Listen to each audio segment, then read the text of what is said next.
Hulagu खां ने बड़े लोग मरवाए थे, बड़े। बगदाद में 20 लाख आदमी कत्ल करवाया उसने।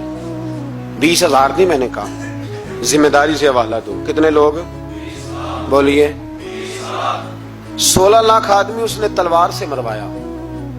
लोगों ने ना जेरे जमीन तह खाने खोदने शुरू कर दिए। 4 लाख आदमी तह खानों में छुप गया और चुन चुन के मुसलमान मारता था। जब हलाकू को किसी ने बताया ना 4 लाख बंदे छुप गए, उसने नहरों के बंद तोड़वा दिए, दरियाओं के बंद तोड़वा दिए, पानी जेरे जमीन चला गया। 4 लाख आदमी डूब के मर गया।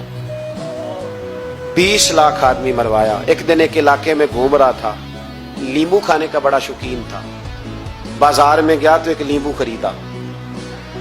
उसने देखा कि बाजार में बूढ़े बच्चे जवान खरीदारी कर रहे हैं, तो कहने लगा अभी भी इतने मुसलमान जिंदा है, बनाओ इनकी लाइनें, कत्ल करना है। 3 लाइनें बन गई। एक बूढ़ा आदमी भी लाइन में आ गया, नींबू खा रहा है, उसको हल्का हल्का चूसता है, घोड़े पे बैठा है, कत्ल करा रहा है लोगों को। एक बाबा जी पहली सफ में थे। जब पहली सफ कत्ल होने लगी, बाबा जी पिछली सफ में दौड़ के हो गए।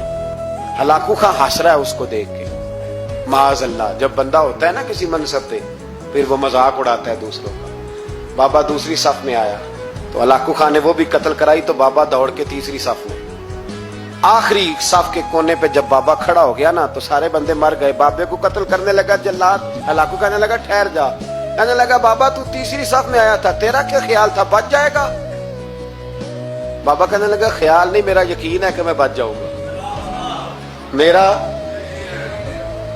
शर्त यह है कि यकीन हो अंदर, शर्त यह है कि हंस के कहने लगा हलाकू खां कैसे? तो बाबा कहने लगा अगर अल्लाह चाहे तो बच सकता हूं, अगर अल्लाह चाहे तो मैं। बहुत सारे लोग हैं डॉक्टर लिख के दे देते हैं नहीं बचेगा, वो बच जाता है, क्योंकि बचाने वाला अल्लाह है। अल्लाह चाहे तो बच जाऊंगा। तो हलाकू कहने लगा कैसे? जब ऐसे किया ना, कैसे ऐसे किया ना, तो नींबू हाथ से गिर गया। वो बच्चे प्लेयर नहीं होते, वो गेंद गिनती है तो छलांग लगा के पकड़ लेते। तो बड़ा घोड़सवार था, नेजाबाज था, छलांग लगाई नींबू कैश करने के लिए। कैसे?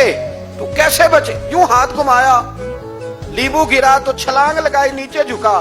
जब नीचे झुका ना तो गिर गया घोड़े से। जो पैर था वो घोड़े की रकाब में उलझ गया। घोड़ा डर के दौड़ गया। जब घोड़ा दौड़ा तो जमीन पर जोर जोर से सर लगने लगा।